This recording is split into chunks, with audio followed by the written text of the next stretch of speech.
خدائی وحدہ لا شریک نے تحفہ عطا کیا ہے کہ معاشرتی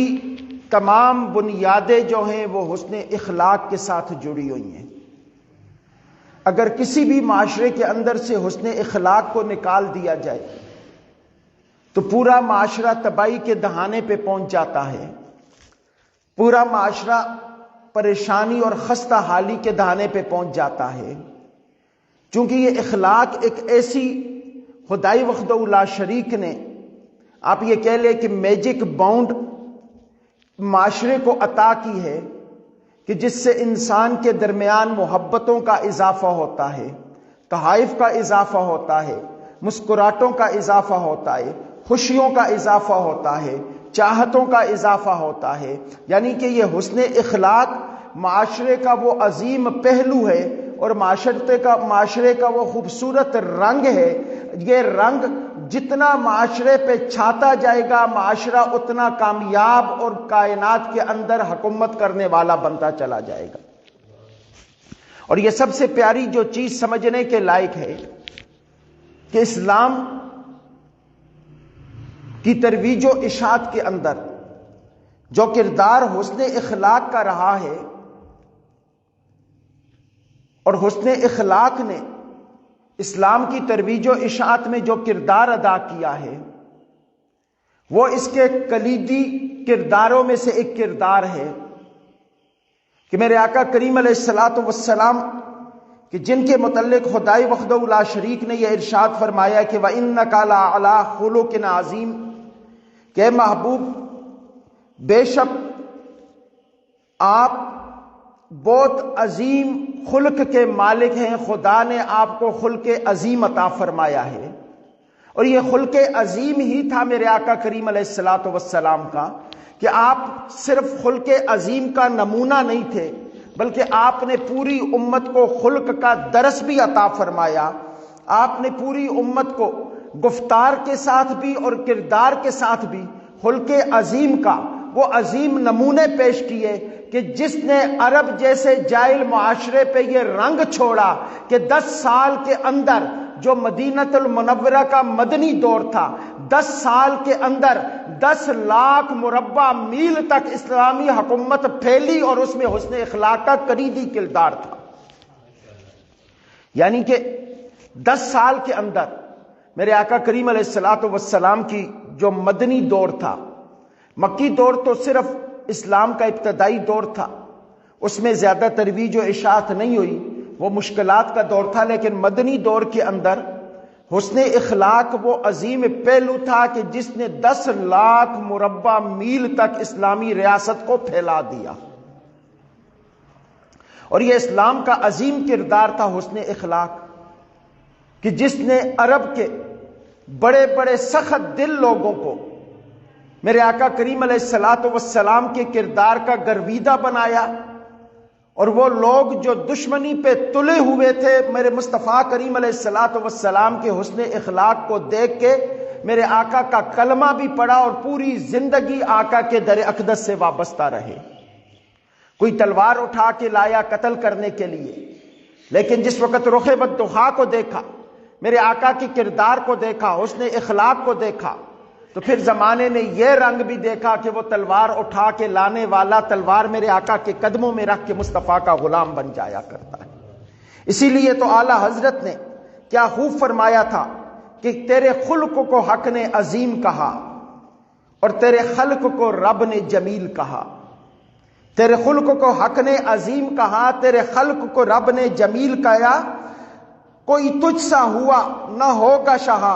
تیرے خالق حسن و ادا کی قسم۔ کہ میرے مصطفیٰ کریم علیہ الصلوۃ والسلام کا یہ کمال حسن اخلاق تھا کہ جس نے پورے عرب معاشرے کو اس طرح آپس میں باندھ دیا کہ پھر کائنات آج تک اسلامی حسن اخلاق کی مثالیں دیتی ہوئی نظر آتی ہیں۔ اور یہ بھی ہمارا ایک المیہ ہے کہ آج کے دور کے اندر ہمارے کردار کے اندر حسن اخلاق کی جگہ درشتگی نے لے لی، جس کی وجہ سے ہمارا معاشرہ بڑی بدامنی کا شکار ہے۔ ہمارا معاشرہ ہر وقت ہر گھر کے اندر لڑائی ہے، ہر گاؤں کے اندر لڑائی ہے، ہر محلے میں لڑائی ہے، حتیٰ کہ ہر مسجد میں لڑائی ہے، یہ تمام چیزیں جو ہیں یہ صرف اور صرف حسن اخلاق کی کمی کی وجہ سے ہیں۔ اگر آج ہم اپنے کردار کے اندر حسن اخلاق کو مضبوط کر لینا تو ہماری آدھے سے زیادہ زندگی کی ٹینشنیں جو ہیں وہ ختم ہو جائیں، چونکہ پورے معاشرے کو جوڑنے کے لیے یہ حسن اخلاق ایک بونڈ کی حیثیت رکھتا ہے۔ اور میرے آقا کریم علیہ الصلوۃ والسلام نے اسی کی طرف جہاں پہ آپ نے اپنا کردار حسن اخلاق کا پیش کیا، چونکہ میں آج کردار کے اوپر گفتگو نہیں کرتا، آقا کریم علیہ الصلوۃ والسلام کے حسن اخلاق کے کردار پہ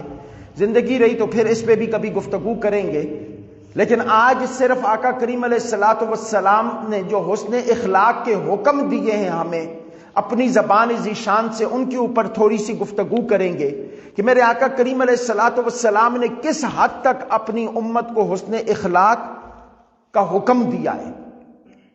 اور اس کے فضائل بیان فرمائے۔ چونکہ کردار کے حوالے سے جائیں میرے آقا کریم علیہ الصلوۃ والسلام کے حسن اخلاق کے تو وہ ایک اپنا علیحدہ موضوع ہے، جو میرے آقا کریم علیہ الصلوۃ والسلام نے عرب کے لوگوں کے سامنے اپنا کردار پیش کیا، وہ ایک بڑا وسیع اور عظیم ترین موضوع ہے۔ لیکن آج ہم گفتار کے حوالے سے گفتگو کریں گے کہ جو میرے آقا کریم علیہ الصلوۃ والسلام نے حکم دیا حسن اخلاق کا، تاکہ معاشرہ جو ہے وہ ایک امن کا نمونہ بن جائے۔ اور وہی صحابہ کرام رضوان اللہ تعالی علیہم اجمعین تھے کہ جن کی تربیت میرے مصطفیٰ کریم علیہ الصلوۃ والسلام کی بارگاہ ناز کے اندر ہوئی، روحانی تربیت بھی ہوئی، جسمانی تربیت بھی ہوئی۔ تو پھر ان کے کردار تھے کہ جس وقت وہ افواج کے سپہ سالار بن کے عالم کفر کی طرف جاتے تھے، پورے قبیلے مسلمانوں کا کردار اور حسن اخلاق دیکھ کے بغیر تلوار اٹھائے کلمہ پڑھ لیا کرتے تھے۔ یہ مسلمانوں کا حسن اخلاق تھا اور اس کی تربیت میرے آقا کریم علیہ الصلوۃ والسلام نے فرمائی تھی۔ میرے آقا کریم علیہ الصلوۃ والسلام آپ ارشاد فرماتے ہیں، حضرت ابو ہریرہ اس حدیث کے راوی ہیں کہ آقا کریم علیہ الصلوۃ والسلام نے فرمایا کہ مومن اپنے بھائی کا آئینہ ہے، مومن اپنے بھائی کا آئینہ ہے، جب وہ اس میں کوئی برائی دیکھتا ہے تو اس برائی کی اصلاح کر دیتا ہے۔ یہ بھی حسن اخلاق کا ایک موضوع ہے کہ آپ نے فرمایا مومن اپنے بھائی کا آئینہ ہے، مطلب یہ کہ میرے آقا کریم علیہ الصلوۃ والسلام نے دوسرے لفظوں میں فرمایا، یہ آئینے سے مراد یہ بھی ہمیں سمجھنا چاہیے کہ میرے آقا کریم علیہ الصلوۃ والسلام نے ایک مومن کو دوسرے مومن کا آئینہ کس لیے کہا ہے۔ پھر بات آگے سمجھ میں آئے گی کہ آقا کریم علیہ الصلوۃ والسلام نے اصل میں جو حسن اخلاق امت کو سمجھانا چاہے اس کے پیچھے راز کیا تھا۔ کہ آقا کریم علیہ الصلوۃ والسلام نے دیکھا کہ جب کوئی برائی دیکھتا ہے تو اس برائی کی اصلاح کر دیتا ہے۔ اب یہاں پہ ہم نے اس حدیث کو کیا سمجھا؟ ہم کہتے ہیں کہ جس وقت کسی کو دیکھیں کوئی برائی کرتے ہوئے تو اسے روکیں۔ کس طرح روکیں؟ ہم کہتے ہیں کہ ہم بڑے بن کے روکیں، ہم ٹیچر بن کے روکیں، ہم حاکم بن کے روکیں، ہم طاقتور بن کے روکیں۔ لیکن میرے آقا کریم علیہ الصلوۃ والسلام نے جو درس دیا ہے نا، وہ کمال کا درس دیا ہے۔ ہمارا کسی کو برائی سے روکنے کا انداز کیا ہوتا ہے یہ بھی سمجھنا چاہیے کہ ہم کسی کو برائی سے روکتے ہیں تو کیسے روکتے ہیں؟ اوئے کیا کر رہا ہے؟ کبھی ٹیچر بن کے روکتے ہیں، کبھی حاکم بن کے روکتے ہیں، کبھی بڑا بن کے روکتے ہیں اور کبھی ظالم بن کے روکتے ہیں۔ یہ بھی ہمارا کردار ہے کہ ہم برائی سے بھی ظالم بن کے اگلے کو روکتے ہیں، اس کے اوپر ظلم کر کے کہتے ہیں اب تو برائی سے باز آ۔ لیکن میرے آقا کریم علیہ الصلوۃ والسلام نے جو حسن انداز ہمیں بتایا ہے وہ بھی سمجھنے کے قابل ہے کہ حدیث کا وہ پہلا حصہ کہ میرے آقا کریم علیہ الصلوۃ والسلام نے فرمایا کہ مومن مومن کا آئینہ ہے، مومن مومن کا آئینہ ہے۔ اب مطلب کیا کہ آپ جس وقت آئینے میں کھڑے ہو کے اپنی کوئی برائی دیکھتے ہیں تو آپ نے فرمایا جو انداز تو اپنی برائی کی اصلاح کے لیے اپناتا ہے، جس وقت تو خود اپنے اندر کوئی برائی دیکھتا ہے تو اس برائی کی اصلاح کے لیے تو اپنے اوپر کبھی تشدد نہیں کرتا، تو اپنے اوپر کبھی حکمران نہیں بنتا، تو اپنے اوپر کبھی ظالم نہیں بنتا۔ اپنی برائی دیکھنے کے بعد تو بڑے سوچ سمجھ کے، بڑے سدھار کے ساتھ، بڑے پیار کے ساتھ اپنی اس برائی کو ختم کرنے کی کوشش کرتا ہے۔ تو میرے آقا نے یہی فرمایا کہ تو مومن کا آئینہ ہے، جس وقت کسی میں برائی دیکھ تو اسے اس طرح سمجھا جس طرح تو خود اپنی برائی کی اصلاح کرتا ہے، مومن کی بھی اس طرح اصلاح کیا کر۔ تو خود اپنی اصلاح جس طرح کرتا ہے نا، اپنے کردار کی اصلاح جس طرح کرتا ہے، اپنے کردار کو جس طرح سنبھالتا ہے،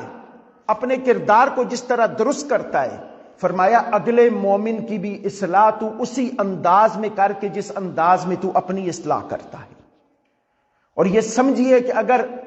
انداز اصلاح ایسا ہو کہ جس طرح انسان اپنی اصلاح کرتا ہے تو کیا کبھی کسی کو برا لگے گا؟ ہم تو جب بھی کسی کو سمجھاتے ہیں نا تو لٹھ مارنے والے انداز میں سمجھاتے ہیں۔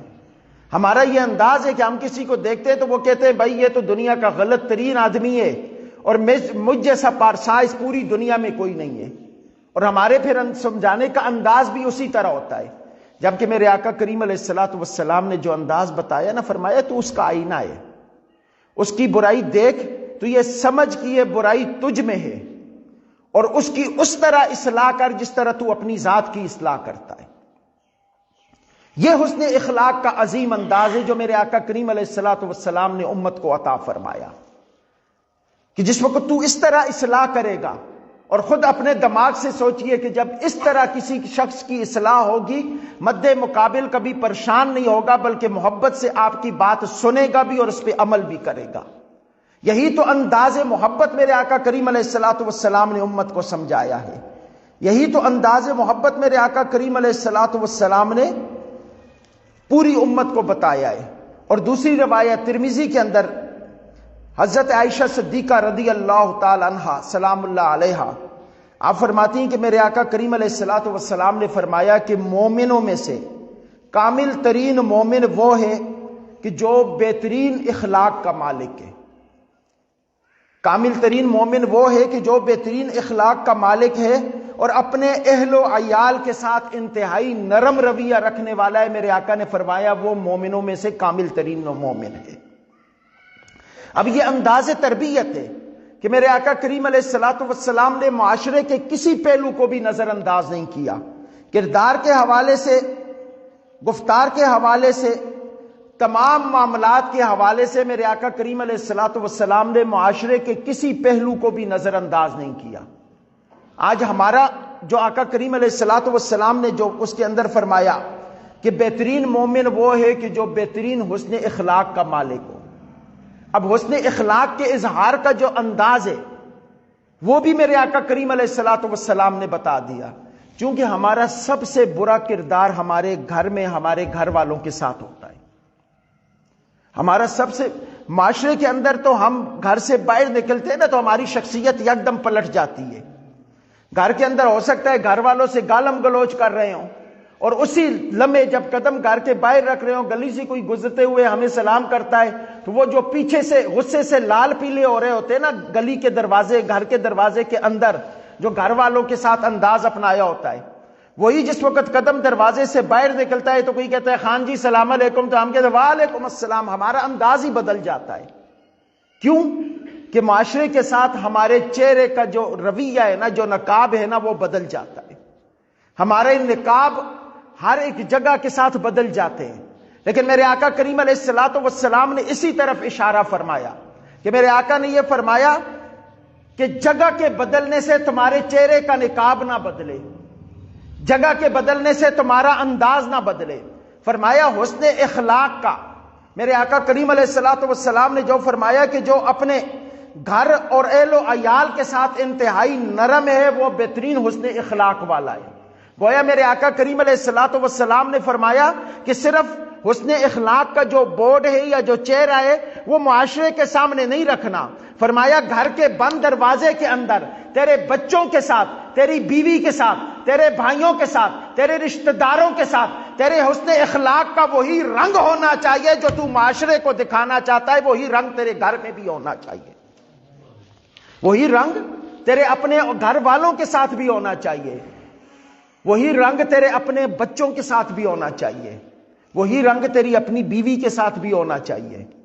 اور یہ ہمارے معاشرے کی دو رنگی ہے کہ گھر میں ہم کچھ ہوتے ہیں، باہر ہم کچھ ہوتے ہیں۔ باہر ہم کبھی مجبوری سے حسن اخلاق چہرے پہ سجاتے ہیں، کبھی لوگوں کی نظروں سے ڈر کے سجاتے ہیں، کبھی اگلے سے ڈر کے سجا لیتے ہیں، جبکہ گھر میں ایسی کوئی پابندی نہیں ہوتی۔ تو میرے آقا کریم علیہ الصلوۃ والسلام نے سب سے پہلے اہل و عیال کو جو آقا کریم علیہ الصلوۃ والسلام نے ٹچ کیا نا، تاکہ پتہ چلے کہ حسن اخلاق کے، کردار کے سب سے پہلے جو حقدار ہیں وہ ہمارے بچے ہیں اور ہمارے گھر والے ہیں۔ اور فرمایا جس وقت تمہارا اپنے بچوں کے ساتھ، اپنے گھر والوں کے ساتھ رویہ محبت والا ہوگا، اخلاق والا ہوگا، میرے آقا فرماتے اس وقت تو کامل ایمان والا ہوگا جس وقت تیرے ایمان کی تکمیل تیرے گھر والوں کے ساتھ حسن اخلاق کی صورت میں معاشرے کو اور گھر والوں کو نظر آئے گی۔ اور یہی خوبصورت انداز ہے جو اسلام ہمیں بتانا چاہتا ہے، یہی خوبصورت رنگ ہے جو اسلام ہمیں سمجھانا چاہتا ہے۔ اور دوسری حدیث کے اندر میرے آقا کریم علیہ الصلوۃ والسلام نے، آپ نے فرمایا، حضرت ابو ہریرہ اس حدیث کے راوی ہیں، آپ فرماتے ہیں کہ میرے آقا کریم علیہ الصلوۃ والسلام نے فرمایا کہ مومنوں میں کامل ترین ایمان اس کا ہے جو اپنے بہترین اخلاق کا مالک ہے۔ اور اس سے آگے جو میرے آقا کریم علیہ الصلوۃ والسلام نے پھر فرمایا کہ تم میں سے بہترین اشخاص وہ ہیں جو اپنی بیویوں کے ساتھ حسن سلوک کرنے والے ہیں، جو اپنی بیویوں کے ساتھ حسن سلوک کرنے والے ہیں۔ گویا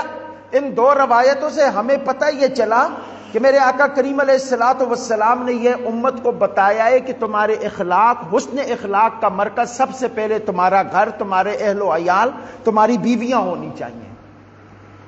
تو یہ اسلام کا ایک خوبصورت رنگ ہے حسن اخلاق کا، جو میرے آقا کریم علیہ الصلوۃ والسلام نے پیغام امت تک پہنچایا ہے۔ اور ایک اور روایت کے اندر، ترمذی کی روایت ہے، حضرت جابر رضی اللہ تعالیٰ عنہ، آپ ارشاد فرماتے ہیں کہ میرے آقا کریم علیہ الصلوۃ والسلام نے فرمایا کہ تم میں سے سب سے پیارے اور قیامت والے دن میرے نزدیک وہ لوگ ہوں گے جو اچھے اخلاق والے ہوں گے، جن کا اخلاق اچھا ہوگا۔ میرے آقا کریم علیہ الصلوۃ والسلام نے فرمایا وہ مجھے قیامت والے دن سب سے زیادہ پیارے اور سب سے زیادہ میرے نزدیک ہوں گے، جو میری امت میں سے سب سے زیادہ حسن اخلاق والے ہوں گے۔ اب ذرا اس چیز پہ بھی سوچئے گا اور توجہ کیجئے کہ میرے آقا کریم علیہ الصلوۃ والسلام نے کتنا پیارا اور کتنا عظیم انداز اپنی امت کو بتایا ہے۔ اور ایک اور روایت کے اندر، میں اب جلدی روایت اس لیے بھی پڑھ رہا ہوں کہ وقت کے دامن میں گنجائش بھی نہیں ہے، تاکہ ہمارا جو موضوع ہے نا، ہمیں کچھ چیز ہماری سمجھ میں آ جائے۔ دوسری روایت کے اندر سیدہ عائشہ صدیقہ رضی اللہ تعالیٰ عنہ آپ فرماتی ہیں کہ میرے آقا کریم علیہ الصلوۃ والسلام نے فرمایا کہ یقیناً مومن حسن اخلاق کے ذریعے دن کو روزہ رکھنے اور راتوں کو قیام کرنے والوں کا درجہ حاصل کر لیتا ہے۔ اب یہ سوچئے نا، یہ کس قدر عظیم رویہ ہے جو میرے آقا کریم علیہ الصلوۃ والسلام نے پورے معاشرے کو عطا فرمایا ہے، کہ پورے معاشرے کو میرے آقا کریم علیہ الصلوۃ والسلام نے فرمایا، آپ نے فرمایا ایک شخص پورا دن روزے سے رہا، رات کو قیام کرتا رہا،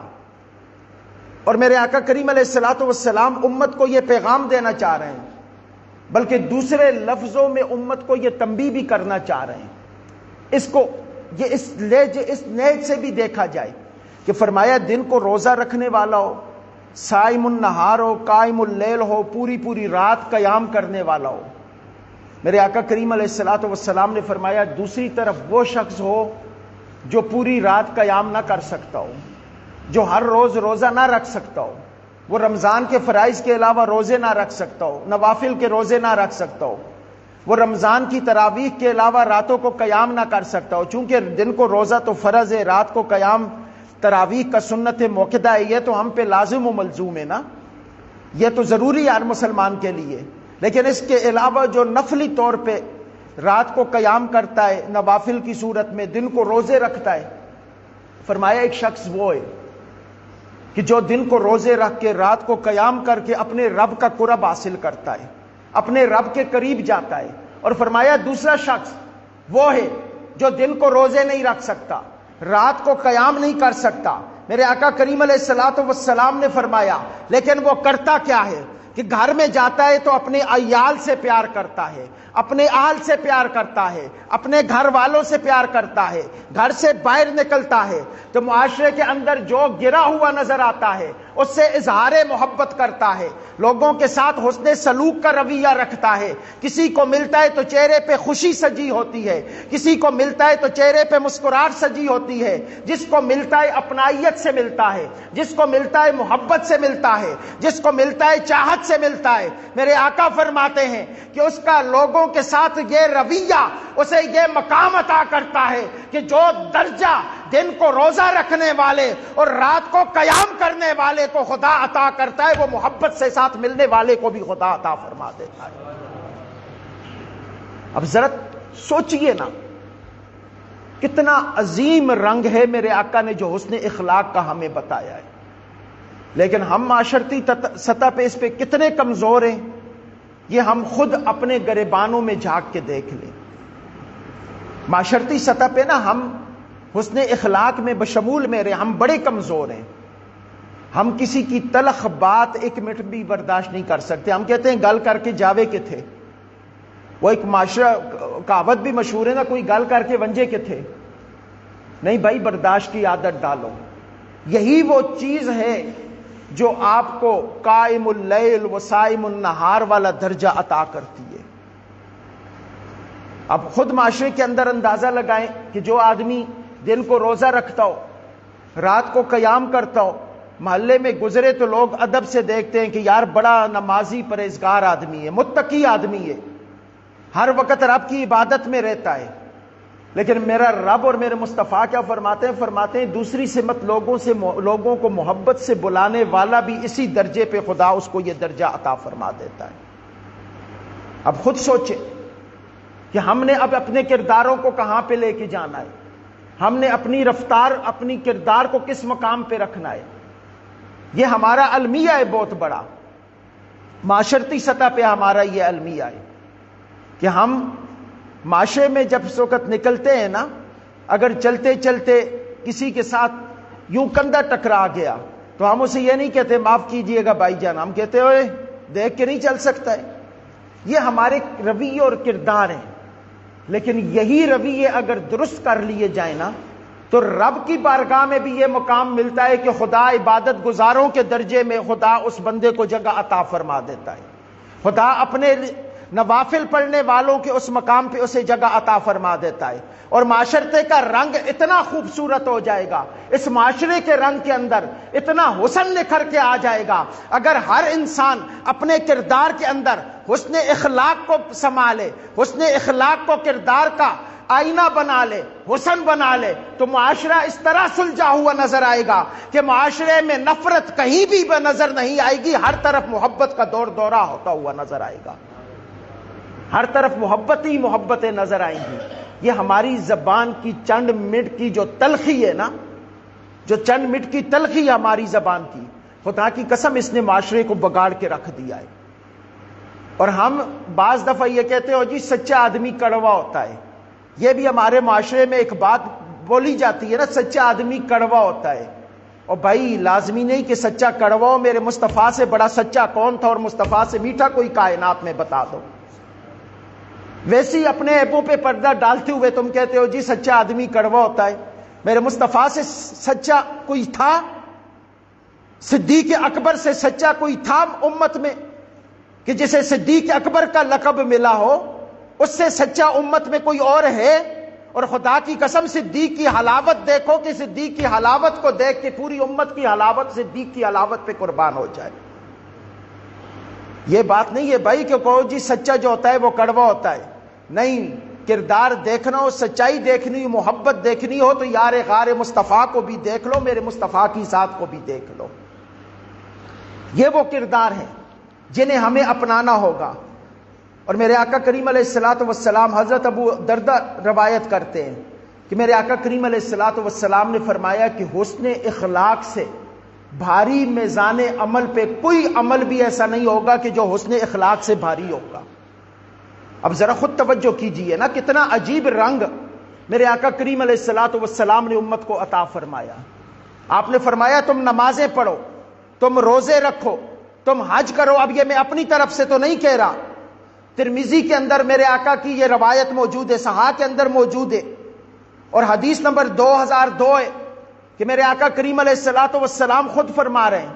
آپ فرما رہے کہ میزان عمل میں جس وقت اعمال لائے جائیں گے، تیرے حج بھی لائے جائیں گے، تیری زکاتیں بھی لائی جائیں گی، تیری نوافل بھی لائی جائیں گے، تیرے فرائض بھی لائی جائیں گے، تیری عبادتیں بھی لائی جائیں گی، فرمایا ان سب کا وزن کیا جائے گا، لیکن تیرا لوگوں کو دیکھ کے جو مسکرانا ہوگا، تیرا لوگوں کو دیکھ کے جو بازو پھیلانا ہوگا، تیرا لوگوں کے ساتھ جو محبت بھرا لہجہ ہوگا، تیرا لوگوں کے ساتھ جو گفتگو کے اندر مٹھاس ہوگی، فرمایا تیرے حج کا وزن اتنا نہیں ہوگا جو کسی کو دیکھ کے مسکرانے کا وزن خدا تیرے نامہ اعمال میں لکھ دے گا۔ اب ذرا خود سوچئے نا، ہمیں سوچنا چاہیے کہ ہم حج کر کے حاجی تو بن جاتے ہیں، زبان سے ہمارے جو تیر نکلتے ہیں نا اگلے کے کلیجے کو چھلنی کر کے گزر جاتے ہیں۔ ہم مسجد میں سب سے پہلی صف میں تو کھڑے ہوتے ہیں، بلکہ میرے جیسے تو امام بھی آگے کھڑے ہوتے ہیں، لیکن ہمارے زبان کے نشتر لوگوں کے دلوں کو چیر کے رکھ دیتے ہیں۔ ہمارے گھر والے ہم سے پریشان ہوتے ہیں کہ ابھی آئے گا، بچے ڈر کے سہم رہے ہوتے ہیں، ابھی ابا جی گھر آئیں گے، مسجد سے نماز پڑھ کے عبادت کر کے گھر میں آئیں گے اور آتے سار گالیاں دیں گے۔ ہماری گھر والی گھر کے اندر کانپ رہی ہوتی ہے کہ ابھی آئیں گے جناب، کھانے میں تھوڑا سا نقص نکالیں گے، ماں بہن ایک کر دیں گے، کہاں سے آئیں گے جی؟ مسجد میں نماز پڑھ کے۔ لیکن خدا کی قسم اس چیز کو بھی سنو، میں یہ جو باتیں کرتا ہوں نا بعض دفعہ تلخ بھی ہوتی ہیں، لیکن ہمارے علمی ہیں بشمول میرے، ہمیں یہ سوچنا چاہیے کہ ہمارے حج کا وزن ایک طرف کسی کو مسکرا کے دیکھ لینے کا وزن خدا اس سے بھاری کر دیتا ہے، ہماری نمازوں کا وزن ایک طرف، ہماری نمازوں کا وزن ایک طرف، اور مسجد سے نکل کے کسی غریب کو محبت کے ساتھ سینے سے لگا لینے کا وزن ایک طرف خدا رکھ دیتا ہے۔ میرے آقا فرماتے ہیں نا کہ میزان میں نیکیوں کے پلڑے میں حسن اخلاق سے بھاری عمل کوئی بھی نہیں ہوگا۔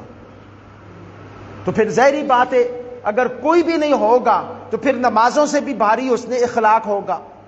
وجہ کیا ہے؟ اب یہ چونکہ ایک چیز سمجھنے کی ضرورت ہے، وجہ کیا ہے؟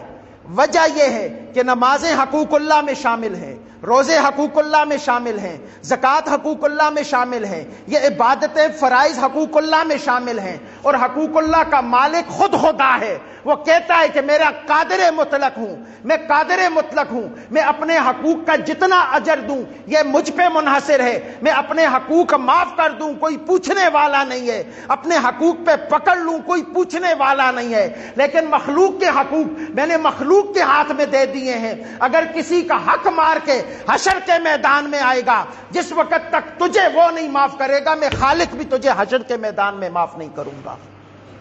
اور جس وقت پکڑ اتنی سخت ہے تو پھر انعام بھی تو خدا نے اتنا ہی اعلیٰ رکھا ہوا ہے نا، پھر خدا نے انعام بھی تو اتنا ہی خوبصورت عطا فرمایا ہوا ہے کہ خدائی وحدہ لا شریک نے فرمایا کہ تیری عبادتوں، اور یہ بات ایک بات یاد رکھ لیں، یہ نہ ہو کہ یہ بات سن کے ہم کہیں اب مسجد میں جانے کا کیا فائدہ، اب نماز روزے رکھنے کا کیا فائدہ۔ ہمیں تو صاحبزادہ صاحب نے بڑی آسان سی بات بتا دی ہے کہ بس جی باہر مسکرا کے دیکھ لو، تمہاری زکاتوں سے بھی اوپر ہو جائے گا، تمہارے حجوں سے بھی اوپر ہوگا۔ نہیں بھائی، یہ بات یاد رکھنا، یہ فرائض ہیں، یہ فرائض ہیں، خدائی وحدہ لا شریک نے ان کو فرض کے درجے میں رکھا ہوا ہے، ان کے حقوق کبھی نہیں معاف ہوں گے۔ یہ ہوں گے تو حسن اخلاق قبول ہوگا، نمازیں ہوں گی تو حسن اخلاق قبول ہوگا، روزے ہوں گے تو حسن اخلاق قبول ہوگا، عبادتیں ہوں گی تو حسن اخلاق قبول ہوگا۔ نہیں تو کفر کے معاشرے میں بھی اس وقت بڑا حسن اخلاق کا چہرہ ہمیں نظر آتا ہے، لیکن ان کے نامہ اعمال میں نیکی نظر نہیں آتی۔ کیوں؟ کہ وہاں پہ نمازیں نہیں نظر آتی ہیں۔ معاشرے کفر کے معاشرے میں زکوٰۃ نہیں نظر آتی، حج نہیں نظر آتا۔ جب یہ نظر نہیں آتا تو حسن اخلاق بھی ان کا رد کر دیا جاتا ہے۔ حسن اخلاق تبھی قبول ہوگا جس وقت مسجدوں کو بھی آباد کریں گے۔ اور ہماری حالت یہ ہے کہ رمضان گیا تو آج خود اپنے اب ارد گرد دیکھ لے، مجھے تو دیکھ کے حیرانی ہو رہی ہے کہ وہ مسجد جو پیچھے مکمل فل ہوتی تھی، باہر بھی آج مسجد بھی رو رہی ہے کہ پتہ نہیں میرے نمازی کدھر گئے، پریشان ہو رہی ہے کہ میرے نمازی اللہ جانے کدھر چلے گئے۔ بھائی رمضان کے بعد بھی خدا وہی رہتا ہے، نماز کا درجہ بھی وہی رہتا ہے، حج کا درجہ بھی وہی رہتا ہے، نماز کے بعد بھی سجدوں میں وہی لطف ہے۔ خدا کی قسم کبھی سجدوں میں گر کے تو دیکھو، رمضان کے علاوہ بھی خدا نے یہی مرتبہ و مقام رکھا ہوا ہے۔ یہ نہیں کہ رمضان میں اب گناہ بخشوا لیے تو اب 11 مہینے پھر گناہ کرنے جی اگلے رمضان میں، پتہ نہیں اگلا رمضان آئے نہ آئے۔ تو دوستو یہ کیجیے گا، مسجد کو آباد رکھیں۔ میں درد دل سے یہ کہہ رہا ہوں، یہ کوئی طنز والی باتیں نہیں ہوتی یا کوئی مذاق والی چیزیں نہیں ہوتی، چونکہ ہمیں مسجد کو سدا آباد رکھنا ہے۔ مسجد آباد ہوگی تو ہمارے کردار آباد ہوں گے۔ آج خود اپنے ارد گرد نظر دوڑا لیں کہ ہماری کیفیت کیا ہے۔ مجھے تو حیرت ہو رہی ہے کہ مسجد بھی سوچتی ہوگی کہ رمضان گیا تو میری بھی ویرانی آ گئی، پتہ نہیں مسلمان کدھر باہر چلے گئے، یا لوگوں پہ نماز جمعہ جو ہے اس کی فرضیت ختم ہو گئی۔ تو دوستو جہاں تک میری آواز پہنچ رہی ہے، بالخصوص اس کیمرے کے ذریعے بھائی عبدالرشید صاحب کی محبتوں کے ساتھ، اور جہاں جہاں تک لوگ یہ سن رہے ہیں، یہ بات یاد رکھیں کہ رمضان کے بعد بھی خدا ہمارا وہی ہے، نماز ہماری وہی ہے، سجدے ہمارے وہی ہیں، ان کو آباد رکھیے گا، اور اس کو سجا کے پھر حسن اخلاق کو سجائیے گا، تو پھر حشر کے میدان میں بھی بہاریں دیکھیے گا، اور زندگی میں بھی خدا کتنی بہاریں عطا کرتا ہے ان کو بھی دیکھیے گا۔ خدائے وحدہ لا شریک ہمیں عمل کی توفیق عطا فرمائے۔ وما